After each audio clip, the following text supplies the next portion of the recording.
যদি শেষ পর্যন্ত এসে আজ ডাক্তারদের কথা মেনেই নিলেন, তাহলে কেন শুধু শুধু এতটা সময় সারা রাত ডাক্তারদের রাস্তার উপরে বসিয়ে রাখলেন? কিসের জন্য? ভয় নাকি জেদ নাকি পাতি ইগো?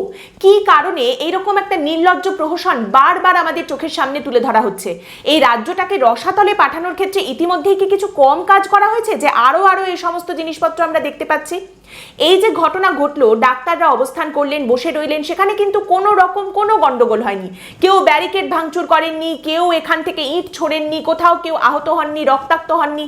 চিকিৎসকরা যারা ছিলেন তাদের শুধুমাত্র প্রশ্ন ছিল, তারা প্রশ্ন করলেন যে ডাক্তার সমাজকে প্রশাসনের এত ভয় কেন? সেদিন রাতে আরজি করে যখন ওই বর্বরচিত ঘটনা ঘটেছিল, তারপরে 14 তারিখ রাতে আরজি করের ভেতরে ঢুকে পড়ে যখন তাণ্ডব চালানো হয়েছিল, তখন পুলিশ, ব্যারিকেড, এত কিছু কোথায় ছিল? আর আজ এই ডাক্তারদের আটকানোর জন্য এত পুলিশ, এত ব্যারিকেড কেন? তার কারণটা কি? তারই সঙ্গে ডাক্তাররা বলছেন পুলিশ আমাদের ধৈর্যের পরীক্ষা নিচ্ছে, কিন্তু ওরা জানে না আমাদের 96 ঘন্টা ডিউটি করার অভিজ্ঞতা রয়েছে। এইটাই তো, এইটাকেই পুঁজি করে তারা লড়াই করতে নেমেছেন, তারা প্রতিবাদের মাঠে নেমে এসেছেন। এবং তারই সঙ্গে ডাক্তাররা যেখানে অবস্থান করছিলেন, সাধারণ মানুষজন সেখানে এসে বসেছেন, তার সঙ্গে অন্যান্য চিকিৎসা কর্মীরা এসে বসেছেন। সেখানে নাগরিক সমাজের যে ভূমিকা দেখা গেল, যেভাবে তারা সাহায্যের হাত বাড়িয়ে দিলেন, জল, খাবার, বিস্কুট, টুপি, ত্রিপল, পাখা, সমস্ত কিছুর জন্য যেভাবে সাহায্যের হাত তারা বাড়িয়ে দিলেন, যেভাবে তারা এই প্রতিবাদের পাশে এসে দাঁড়ালেন, প্রতিবাদে সামিল হলেন, সেটা দেখে সত্যিই আজ মনে হলো যে কোথাও গিয়ে মনে হচ্ছে বাংলা এখনো মরে যায়নি, বাংলা এখনো বেঁচে আছে, বাংলা এখনো জীবন্ত, বাংলা ওই অন্যান্য রাজ্যগুলোর মতো এখনো নির্জীব হয়ে যায়নি। এই আন্দোলনকারীদের কিন্তু পুলিশ লাঠি মেরে তুলে দিতে পারেনি, জল কামান বা টিয়ার গ্যাস ছুটতে পারেনি। তার কারণ একটা স্নায়ুর যুদ্ধ চলছিল। বিনীত গোয়েলের কি এতই ক্ষমতা যে তিনি ডাক্তারদের ধৈর্যের পরীক্ষা নিতে পারেন, যে দেখি আমার সামনে এই ডাক্তারদের কতক্ষণে গিয়ে ধৈর্যের বাঁধটা ভাঙে? আর এই ধৈর্যের পরীক্ষা চলছিল বলেই কিন্তু ওদিক থেকে এই লাঠিচার্জ বা টিয়ার গ্যাস বা জলকামান আসতে পারেনি। ভাবুন, যারা আপনার নারী স্পন্দন মাপেন, তাদের সঙ্গে স্নায়ুযুদ্ধ চলছিল পুলিশ প্রশাসনের, এবং সেখানে ডাক্তাররা ভেঙে পড়েননি, তারা নিজেদের অবস্থানে অনড় ছিলেন। তাদের এক এবং একমাত্র বক্তব্য ছিল, যতদূর পর্যন্ত আমাদের যেতে দেবার কথা ছিল, যে প্রতিশ্রুতি আমাদের দেওয়া হয়েছিল সেটা পূরণ করতে হবে। আমাদের অতদূর পর্যন্ত যেতে দেবেন বলেছিলেন, অতদূর পর্যন্ত আমাদের মিছিলটাকে যেতে দিন, তাহলেই হয়ে গেল। কিন্তু সেটা না করে চলতেই থাকলো এই অবস্থান। পুলিশও নিজের জায়গায় অনড়, কিছুতেই যেতে দেবে না। এর মধ্যে আবার ডাক্তাররা যখন অবস্থান করছেন, তখন দেখা গেল ডুমুরের ফুলের মতো বিজেপির সাংসদ অভিজিৎ গঙ্গোপাধ্যায় এসে হাজির হয়েছেন।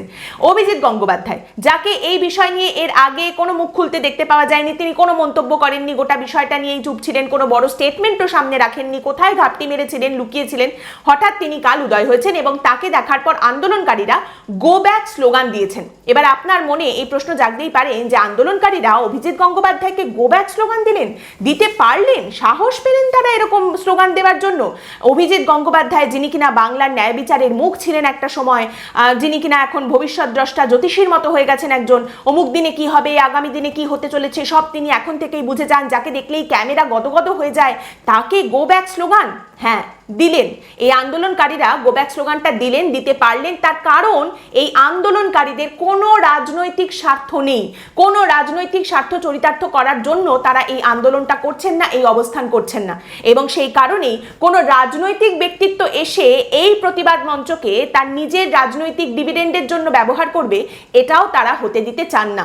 এবং বিরোধী রাজনীতি করা যে সমস্ত ব্যক্তিত্ব রয়েছেন এই রাজ্যে, তাদেরও অবশ্যই এটা বোঝা উচিত যে মুহূর্তে তারা এই ডাক্তারদের অবস্থানে গিয়ে হাজির হচ্ছেন নিজের রং, নিজের পরিচয়, রাজনৈতিক পরিচয় নিয়ে, এবং কোনো নাগরিক সমাজের মিছিলে চলে যাচ্ছেন, নাগরিক সমাজের কোনো অবস্থান মঞ্চে চলে যাচ্ছেন, সঙ্গে সঙ্গে কিন্তু শাসক দলের পক্ষে এই ডাক্তারদের অবস্থান বা নাগরিক মঞ্চের মিছিল, এগুলোকে দাগিয়ে দেওয়াটা অত্যন্ত সহজ হয়ে যাচ্ছে। যে এই তো দেখো বিরোধী রাজনৈতিক দলের মিছিল, এটা বিরোধী রাজনৈতিক দল চক্রান্ত করছে শাসকের বিরুদ্ধে, তারা রাজনৈতিক স্বার্থ চরিতার্থ করার জন্য রাস্তায় বসে রয়েছে।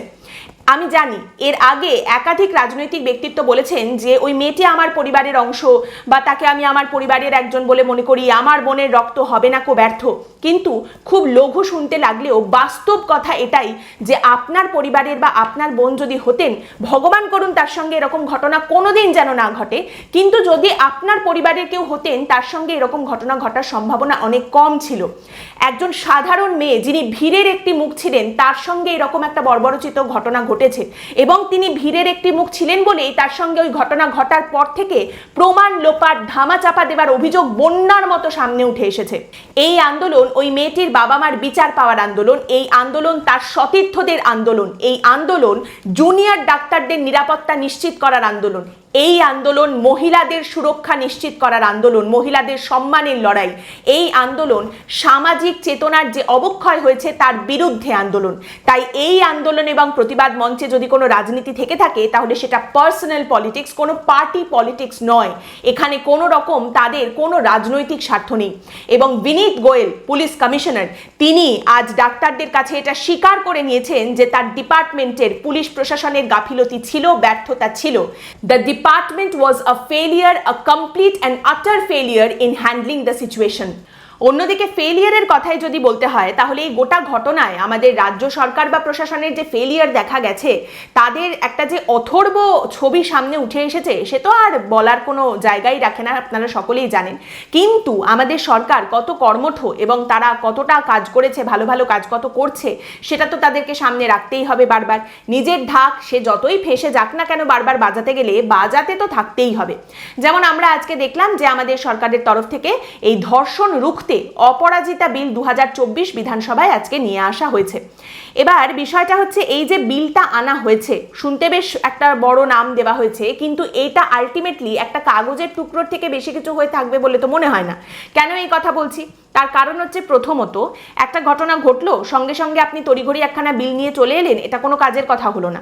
দ্বিতীয় কথা, অলরেডি আমাদের ভারতের ন্যায় সংহিতায় পুঙ্খানুপুঙ্খভাবে বর্ণনা করা রয়েছে ধর্ষণের ঘটনা ঘটলে তার তদন্ত কিভাবে হবে, কি শাস্তি হবে, কি করতে হবে না করতে হবে, সমস্ত কিছু রয়েছে। সেখানে দাঁড়িয়ে রাজ্যের আলাদা করে একটা বিল আনা হলো, বেশ।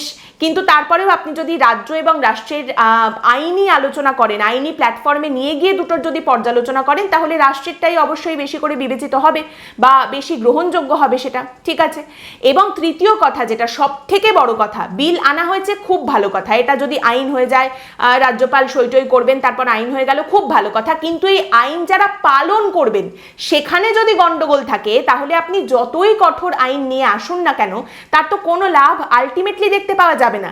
এই আইন যাদের প্রণয়ন করার কথা, সেখানেই যদি দেখা যায় গোড়ায় গলদ, যদি প্রথমেই দেখা যায় যে এফআইআর নেওয়া হচ্ছে না, তদন্ত শুরু করার পরে ধামাচাপা দেওয়া বা প্রমাণ লোপাট করার একটা পরিস্থিতি তৈরি হচ্ছে, তদন্তে ক্রমাগত দেরি করা হচ্ছে, এই সমস্ত যদি চলতে থাকে, তাহলে আপনি যতই আইন নিয়ে আসুন, যতই নিয়ম নিয়ে আসুন, কাজের কাজ তো কিছুই হবে না।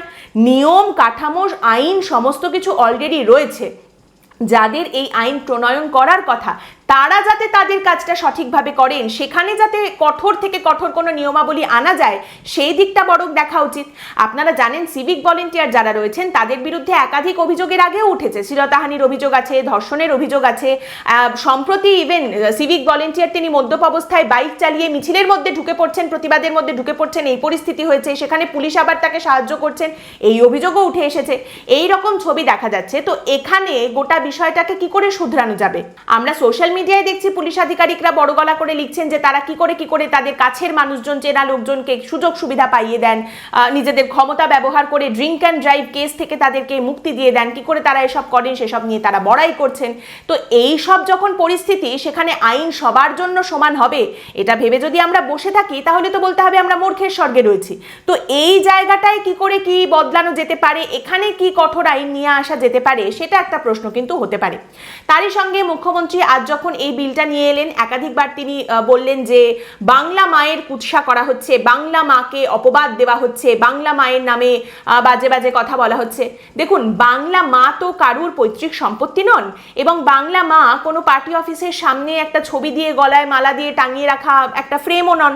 বাংলা মাকে আমরা ধারণ করি, বাংলা মাকে আমরা বহন করে নিয়ে যাই নিজের জীবনযাত্রার মধ্যে দিয়ে, বাংলা মায়ের আদর্শকে আমরা নিজেদের পথ চলার পাথেও করি। কাজেই এই মুহূর্তে মাসির গলায় মায়ের গল্প, মায়ের যত্ন কিভাবে নিতে হয় সেটা মাসি শিখিয়ে দেবেন, এইগুলো শোনার মতো সহিষ্ণুতার জায়গায় আমরা নেই। তারই সঙ্গে মুখ্যমন্ত্রী আজ বলেছেন যে এই বিল ইতিহাস হয়ে থাকবে। বাংলার ইতিহাসে তো অনেক কিছুই আছে, সাম্প্রতিক ইতিহাস ঘেঁটে যদি আমরা দেখি তাহলে আইনকে বুড়ো আঙুল দেখানোর যে ইতিহাস সেটাও রয়েছে। সেসব কথা সামনে আসলে কিন্তু শাসকের লজ্জার অবকাশ থাকবে না, যদিও অবশ্য আমরা ধরে নিই যে শাসকের লজ্জা বলে কোনো বস্তু এখনো পর্যন্ত অবশিষ্ট রয়েছে। তারপরেও বলি, এই যে অপরাজিতা বিল আনা হয়েছে, এটা যদি আইন হয়, এই বিলকে অবশ্যই স্বাগত জানানোই উচিত। ধর্ষণের বিরুদ্ধে কঠোর থেকে কঠোর আইন হলে সেটাকে স্বাগত জানানোই উচিত, সেটাকে স্বাগত জানানো হচ্ছে, আমরাও সেটাকে স্বাগত জানাই। কিন্তু এই আইন যারা প্রণয়ন করবেন তারা যেন ভালো করে সেটা করেন, তাদের নিজেদের কাজটা তারা যেন ঠিক করে করেন, এটাকে বাস্তবায়িত যেন সঠিকভাবে করা হয়, সেই দিকটাও যেন দেখা হয়, এইটুকুই আমাদের সামনে রাখার কথা।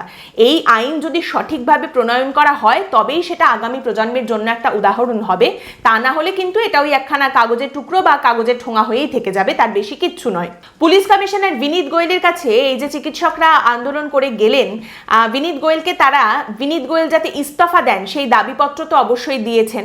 তারই সঙ্গে পুলিশ কমিশনারের জন্য আরও একটা উপহার ছিল ডাক্তারদের তরফ থেকে। প্রথমেই যখন ডাক্তাররা গতকাল আমরা দেখেছি যে লালবাজার অভিযানে যাচ্ছেন মিছিল করে, তাদের হাতে একটা প্রতীকী শিরদাঁড়া ছিল, সেটা নিয়ে তাদের প্রশ্ন করা হলে তারা বলেন যে এটা পুলিশ কমিশনারের জন্য উপহার, পুলিশ কমিশনারকে উপহার হিসেবে এটা আমরা দিয়ে আসবো। ভালোই ব্যাপার, এটা কিন্তু বেশ ভালো জিনিস। আপনি দেখবেন বিভিন্ন জায়গায় এখন বিভিন্ন ওয়েবসাইটে পাওয়া যায় এই ধরনের শিরদাঁড়া, 3-4টে কিনে রেখে দিতে পারেন। আশেপাশে দেখলে যাকে মনে হবে যে শিরদাঁড়া নেই, একটা করে উপহার দিয়ে দিতে পারেন। এইটাই সময়ের দাবি, এই শিরদাঁড়া সবাইকে দিতে হবে, এইটাই সময়ের দাবি, এইটাই সমাজের দাবি।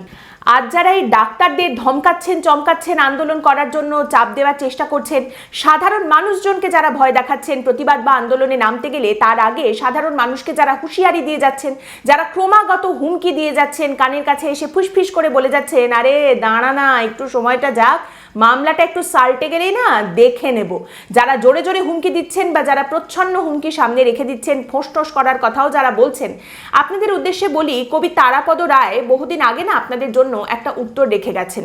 ভর সন্ধেবেলা যারা গলির মোড়ে পথ আটকিয়ে দেখে নেব বলে চলে গিয়েছিল, তারা আর দেখা করতে আসেনি। কয়েকদিন অপেক্ষা করার পর পরস্পর জানা গেল কারা যেন তাদেরই দেখে নিয়েছে। বছরের পর বছর কেটে গেল, সেই একই কাঠের চোয়াল, সেই বুড়ো আঙুলের মতো মোটা তর্জনী, দেখে নেব শাসাতে শাসাতে দলের পর দল লোক নিকেশ হয়ে গেল, দলের পর দল লোক দল বদলালো, দলের নাম বদলালো, বারবার এসে শাসিয়ে গেল দেখে নেব, তারা কেউ আর দেখা করতে এলো না। আজকের পর্ব এখানেই শেষ করছি। আপনাদের মতামত অবশ্যই জানাবেন। ভালো থাকবেন।